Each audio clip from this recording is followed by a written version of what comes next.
চন্দ্র বানাইলাম কার জন্য? তোদের জন্য। সূর্য বানাইলাম তোদের জন্য, তারকারাজি বানাইলাম তোদের জন্য, আসমান বানাইলাম তোদের জন্য, জমিন বানাইলাম তোদের জন্য। তোরা আসমানের নিচে থাকবি, জমিনের উপরে থাকবি। আর আমি আল্লাহ তাআলা যত রিজিক দান করেছি এই রিজিক থেকে তোরা ভক্ষণ করিনি, সব তোরা খাবি। খায়া খায়া আমি আল্লাহর ইবাদত করবি, আমি আল্লাহর গুণগান গাইবি। ও বান্দা শোন, তোর জন্য এত কিছু তৈরি আমি করেছি। তৈরি করার পরে আমি যে হুকুম করেছি এই হুকুমের অবাধ্য হইস না। কাইফা তাকফুরুনা বিল্লাহ ওয়া কুনতুম আমওয়াতা ফাআহইয়াকুম সুম্মা ইউমীতুকুম সুম্মা ইউহয়ীকুম সুম্মা ইলাইহি তুরজাউন। বান্দারে, কিভাবে আমি আল্লাহর সাথে নাফরমানি করো, কিভাবে আমি আল্লাহর সাথে নাফরমানি করো, অথচ তোরা তো সবাই ছিলেন মৃত্যু। এক সময় এমন একটা সময় ছিল যে সময় তোরা ছিলি না, সব ছিল। কি কথা বলেন? যে সময় তোরা ছিলি না সব ছিল। ও বান্দা, মায়ের গর্ভে যখন তুই আসতি, আসার পরে মা কিন্তু টের পায় নাই।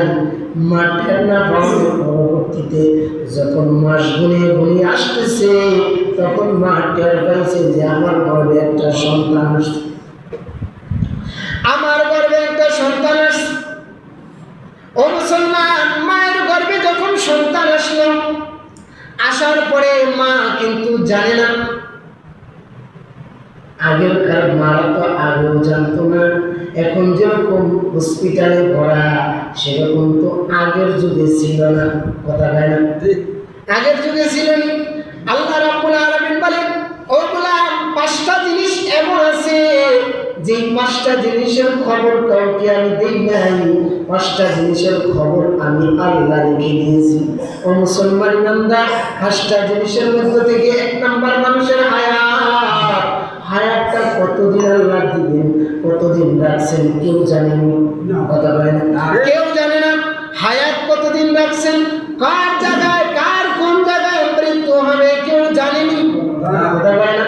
যদি জানতো তাহলে ওই যে বাস অ্যাক্সিডেন্ট করে মানুষ মারা গেল, পানির তলে ডুবে বাস চলে গেল পানির নিচে, যদি জানতো সবাই কিন্তু নেমে যেত। কথা বলে না, সবাই নেমে যেত না। ওই বাসটা যে ওখানে পড়ে যাবে, এটা যদি সবাই সবাই না, একজনে যদি জানতো তাহলে সবাই কিন্তু নেমে যেত। কিন্তু না না, আল্লাহ রাব্বুল আলামিন ওখানে তাদের মৃত্যু লেখছে, ওখানেই মৃত্যু হতে হবে। যাদের দেখেন বাসটা ডুবে গেল, ডুবে যাওয়ার পরে কিন্তু সবাই মারা যাওয়ার কথা, সবাই মারা যাওয়ার কথা, কিন্তু না না, সবাই কিন্তু মারা যায় নাই। একটা বাচ্চা দেখলাম উঠলো, ওঠার পরে বাচ্চাকে জিজ্ঞাসা করলো, তুমি কিভাবে উঠলা? বলে, আমার মা নিজের জীবনকে বাজি রেখা, নিজের জীবন মৃত্যুর দিকে ঠেলে দিয়ে আমাকে জান্নাত দিয়ে বের করে দিয়েছি। এটা হলো মা জাতি। এটা হলো কি? মা জাতি। মুসলমান ইমানদার, 2 নম্বরে কি বললাম? মৃত্যু কার কোন জায়গায় লেখছেন এটা জানা নাই। 3 নম্বর, রিজিক কার কোন জায়গায় লেখা হয়েছে কেউ কিন্তু জানে না।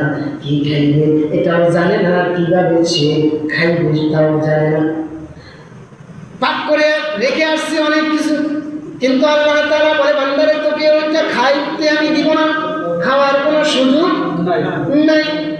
ও মুসলমান ইমানদার, আল্লাহ রাব্বুল আলামিন বলেন, কাইফা তাকফুরুনা বিল্লাহ ওয়া কুনতুম আমওয়াতা ফাআহইয়াকুম সুম্মা ইউমীতুকুম সুম্মা ইউহয়ীকুম সুম্মা ইলাইহি তুরজাউন। বান্দারে শোন, কিভাবে আমি আল্লাহর সাথে নাফরমানি করো, অথচ তোমরা মৃত্যু ছিলে। ফাআহইয়াকুম, এরপরে আমি আল্লাহ তাআলা জীবিত করলাম।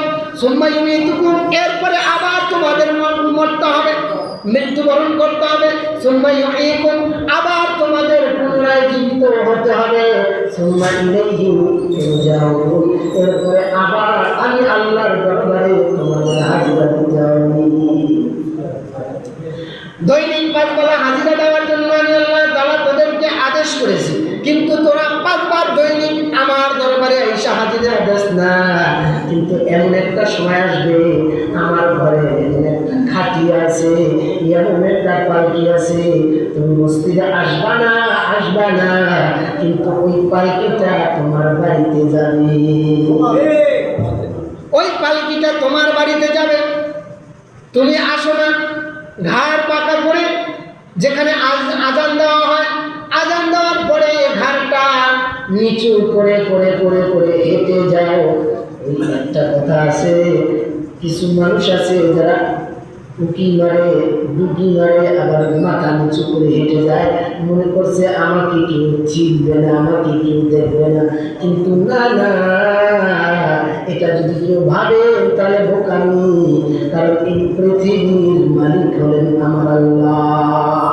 কুলিল্লাহুম্মা মালিকাল মুলক তুতিল মুলক মান তাশা ওয়া তুইজ্জু মান তাশা ওয়া তুযিল্লু মান তাশা বিয়াদিকাল খায়র।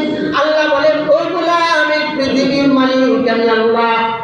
মুসলমান বান্দার, আমরা একটা সূরা প্রত্যেক নামাজে সূরা পড়ি, সূরাতুল ফাতিহা।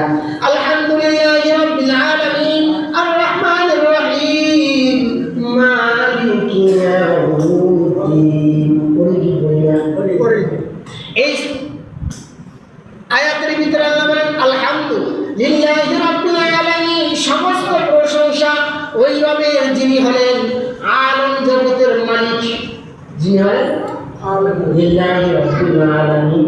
এই পৃথিবী যার কদমে সিজদা করে তিনি হলেন আল্লাহ। আর রহমানির রহিম, আর রহমানির রহিম, তিনি হলেন রহমান এবং রহিম।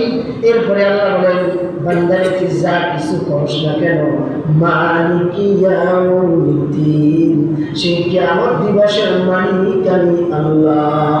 এবার প্রশ্ন হলো, আপনি যে কিয়ামত দিবসের মালিক, তো এই জগতের মালিক কে? প্রশ্ন আসে না? আপনি তো বলেন মালিকি ইয়াউমিদ্দিন, কিয়ামত দিবসের মালিক, তো এই জগতের মালিক কে? আল্লাহ বলেন, গোলাম, এই জগতের মালিক আমি, তবে এই জগতের মালিক যে আমি তোদের কাছে কিছু রেখে দিলাম, এটা সুন্দরভাবে পরিচালনা করে খাবি, খাওয়ার পরে আমি আল্লাহর কাছে আবার সেই সব কিছু জমা দিয়ে দেব। মুসলিম শরীফের হাদিসের ভিতরে আসছে, কিয়ামতের আগ মুহূর্তে রব্বুল আলামিন এই সাত আসমান সাত জমিনকে এক হাতে দুমড়ে মুচড়ে করে এক হাতে নিয়ে আসবেন। পৃথিবীটা আল্লাহর হাতের উপরে থাকবে, আর এই পৃথিবীর যা কিছু আছে সব তুলা এবং ধুলার ন্যায় উঠতে থাকবে। ইদা জুলজিলাতিল আরদু জিলজালাহা ওয়া আখরাজাতিল আরদু আসকালাহা ওয়া ক্বালাল ইনসানু মা লাহা। কিয়ামতের আগ মুহূর্তে একটা ভূমিকম্প হবে। ইদা জুলজিলাতিল আরদু জিলজালাহা, জমিনটা কম্পন করতে থাকবে। ওয়া আখরাজাতিল আরদু আসকালাহা, জমিনের ভিতরে যা কিছু আছে সব বের করে দিবে। ওয়া ক্বালাল ইনসানু মা লাহা, আর মানুষেরা বলতে থাকবে, হায় হায়, কি হতে চলছে, কি হতে চলছে, কি হতে চলছে। সেই কিয়ামতের আগ মুহূর্তে এমন ভয়ানক অবস্থা হবে যে অবস্থা দেখলে মানুষ দেখার সঙ্গে সঙ্গে মারা যাবে। মুসলমান ইমানদার আল্লাহর গোলাম, এজন্যই আল্লাহ বলেন, শোনো বান্দা, যতই নাফরমানি করো না কেন, যতই কিছু করো না কেন, মিনহা খালাকনাকুম ওয়া ফিহা নুঈদুকুম ওয়া মিনহা নুখরিজুকুম তারাতান উখরা। এই যে বলি না, এই দোয়াটা, এটা একটা দোয়া, আমরা মনে করি এটা দোয়া, আসলে এটা দোয়া না, এটা কোরআনের আয়াত। মিনহা খালাকনাকুম, এ দ্বারা আল্লাহ তাআলা ওই সময় ওইটা বলে, এটা দ্বারা বুঝাইতে চাইছে বান্দারে, মিনহা খালাকনাকুম, এই মাটি দ্বারাই তোমাকে সৃষ্টি করেছি আমরা। ওয়া ফিহা নুঈদুকুম, এই মাটির ভিতরেই যাইতে হবে। ওয়া মিনহা নুখরিজুকুম, আবার এই মাটি থেকে তোমাদের পুনরায় আবার উঠতে হবে। ওঠার পরে লা ইয়ামুতু ফিহা ওয়া লা ইয়াহইয়া, ওঠার পরে ওখানে কোনো কি হবে না, জীবন নাই, মরণ নাই, ওখানে কিছুই হবে না। ওই যে জীবন, ওই জীবনে জীবন আর কখনো মৃত্যুবরণ করতে হবে না, আর মৃত্যুবরণ করার পরে আর কখনো উঠতে হবে না, ওই ওটাই শেষ ওঠা। মুসলমান ইমানদার আল্লাহর গোলাম,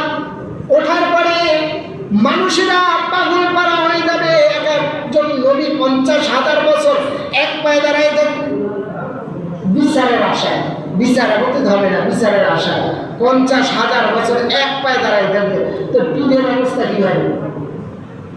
আমরা যারা আই দেখি না, ঢাকার শহরে দেখি, আমার দরবারে সেজদা দাও জান্নাত ওয়াজিব, আমার কদমে আসো জান্নাত ওয়াজিব, বলে কি বলে না? আমরা বলেন না, পীরের দরবারে গেলে আপনি যে দরবারে থাকেন না কেন, আমার দরবারে আসলেই জান্নাত কনফার্ম। অথচ কিয়ামতের ময়দানে এক পায়ে দাঁড়াই দেখবে 50,000 বছর। কারা? নবীরা। নবীরা এক পায়ে দাঁড়াই দেখবে 50,000 বছর। তো পীরের অবস্থা কি হবে? পীরের অবস্থা কি হবে? এজন্য যাকে ফলো করবেন, ফলো করার আগে একটা কথা আছে যে কে বলে, মানে কি বলে, এটা শ্রবণ করার আগে কে বলে তাকে যাচাই করো।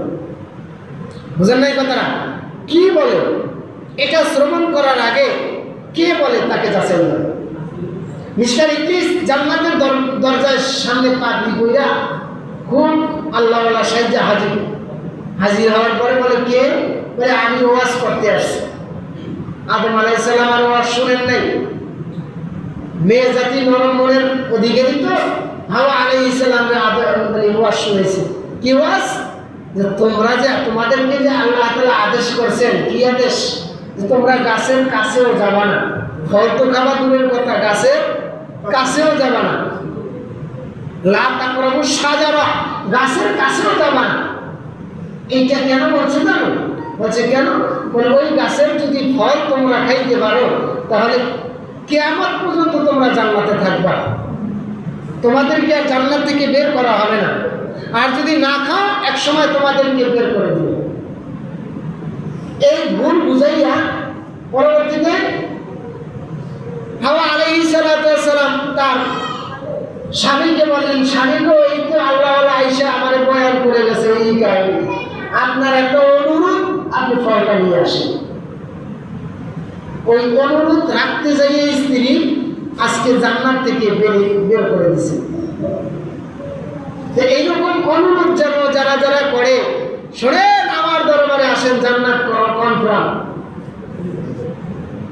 আল্লাহ বলেন ওয়া'বুদু রাব্বাকা হাত্তা ইয়াতিয়াকাল ইয়াকিন, ওয়া'বুদু রাব্বাকা হাত্তা ইয়াতিয়াকাল ইয়াকিন। আল্লাহ বলেন তোমরা তোমাদের রবের ইবাদত করো হাত্তা ইয়াতিয়াকাল ইয়াকিন, বিশ্বাস আসার আগ পর্যন্ত। আল্লাহ বলেন তোমরা তোমাদের রবের ইবাদত করো কোন পর্যন্ত? হাত্তা ইয়াতিয়াকাল ইয়াকিন, ইয়াকিন আসার আগ পর্যন্ত। ইয়াকিন শব্দের অর্থ কি? বিশ্বাস। বিশ্বাস আসার আগ পর্যন্ত আল্লাহ তাআলা তার ইবাদত করতে বলছেন। এখন আমাদের তো বিশ্বাস আইসা বলছেন আল্লাহ এক, পয়গম্বর আল্লাহর রাসূল, নাকি বিশ্বাস আইছে না? তো ইবাদত তো আর লাগবে না। লাগবে? কথা বলেন, লাগবে? এই ইয়াকিন শব্দের অর্থ বিশ্বাস না। হাত্তা ইয়াতিয়াকাল ইয়াকিন আই হাত্তা ইয়াতিয়াকাল মউত, মৃত্যু আসার আগ পর্যন্ত। ইয়া আইয়ুহাল্লাযীনা আমানু লা তাকরাবুস সালাহ, ও মুসলমান নামাজের ধারে কাছেও যাইও না। লা তাকরাবুস সালাহ, আল্লাহ বলেন নামাজের কাছেও যাইতে না। তো আয়াতে আল্লাহ বলেন আল্লাহর আদেশ, নামাজের কাছেও যাওয়া দরকার নাই। কিন্তু পরবর্তীতে কি আয়াত বলছেন এটা যদি আমরা গ্রহণ করি, লা তাকরাবুস সালাহ ওয়া আনতুম সুকারা, কোন অবস্থায়? নেশাগ্রস্ত অবস্থায়। নেশাগ্রস্ত অবস্থায় নামাজের কাছেও যায় না। কিন্তু এই আয়াতটা কার বায়দানা কারে বলে? এই আয়াতটাই ওই ভণ্ডের দলেরা বলতেছে। আল্লাহ বলেন লা তাকরাবুস সালাহ, নামাজের কাছে যাইতে না। এই জন্যই তো এক সময় সংসদে কাঁপাইতো, ধাক্কা যায় দেখি আসি। এরাই তো বলছে নামাজের মতো নামাজ একবার পড়লেই হয়, বলে নাই? নামাজের মতো নামাজ একবার পড়লেই যথেষ্ট, বারবার নামাজ পড়ার দরকার নাই। বলি আমরাও বলি নামাজের মতো নামাজ একবার পড়লেই যথেষ্ট। কিন্তু আপনার এক রাকাত বা 2 রাকাত নামাজ আল্লাহর দরবারে কবুল হয়ে গেলে আপনার জান্নাত কনফার্ম। কিন্তু আপনি আমাকে নিশ্চিত দিবেন আজকের জীবন নামাজটা যে আল্লাহর দরবারে কবুল হয়, এই কনফার্ম আছে কেউ? আজকের জুমার নামাজ, আপনার আমার জুমার নামাজ দরবারে মাওলার কবুল হবে গ্যারান্টি আছে? নামাজ, দুই রাকাত নামাজ আল্লাহর দরবারে কবুল হইলে এটাই যথেষ্ট জান্নাতে যাওয়ার জন্য। আখলিস দীনাকা ইয়াকফিকাল আমালুল কলিল, অল্প আমলি বান্দার নাজাতে যাওয়ার জন্য যথেষ্ট। দুই রাকাত নামাজই বান্দার জান্নাতে যাওয়ার জন্য যথেষ্ট। কিন্তু কোন দুই রাকাত নামাজ মাওলার দরবারে কবুল হবে গ্যারান্টি আছে? এই জন্য রাসূল বলেন সাল্লু কামা রাআইতুমুনি উসাল্লি, বান্দারে উম্মত তোমরা নামাজ পড়ো আমি রাসূল যেভাবে নামাজ পড়ছি। তা রাসূল তার মৃত্যু পর্যন্ত নামাজ পড়লেন। আর রাসূল বলেন আসসালাত আসসালাত ওয়া মা মালাকাত আইমানুকুম আসসালাত, উম্মত নামাজ নামাজ নামাজ নামাজ বাদ দিও না, যা কিছু করো না কেন নামাজ বাদ দিও না। নামাজই এক সময় তোমাকে গুনার কাছ থেকে বাধা দিবে। ইন্না সালাতা তানহা আনিল ফাহশাই ওয়াল মুনকার ওয়া যিকরুল্লাহি আকবার। বুঝতে পারছেন? নামাজই আমাদেরকে কি করবে? গুনার কাছ থেকে বাধা দিবে। মানে গুনার কাছ থেকে বাধা দিতে যাইয়া অনেক সময় দেখি পাগড়িওয়ালারা নামাজ পড়ে সামনের কাতারে আবার আইনও খেলে। এরকম জান্নাতি লোক আছে না? কথা বলেন, প্রথম কাতারে নামাজ পড়ে আবার গালিও দেয়, আছে না? প্রথম কাতারে নামাজ পড়ে আলেমদের বিরোধিতা করে, আছে না? প্রথম কাতারে নামাজ পড়ে আবার মসজিদ মাদ্রাসার বিরোধিতা করে, আছে না? এই সব লোকগুলা তাহলে নামাজ আল্লাহ তাআলা বলেন যে ইন্না সালাতা তানহা আনিল ফাহশাই ওয়াল মুনকার, নিশ্চয়ই নামাজ বান্দার গুনাহের কাছ থেকে বাধা দিবে। নামাজ পড়ে মসজিদ মাদ্রাসার দায়িত্বশীল, নামাজ পড়ে জুয়ার আড্ডায় বসে, আছে না নাই? তাহলে এতে বোঝা যায় কি আল্লাহর কোরআনের আয়াত ভুল? নামাজি ভাই অনেক ইমাম সাহেবরা আছে নামাজ পড়াই না, তারপর 3টে বাজে তারাবিতে যাবে।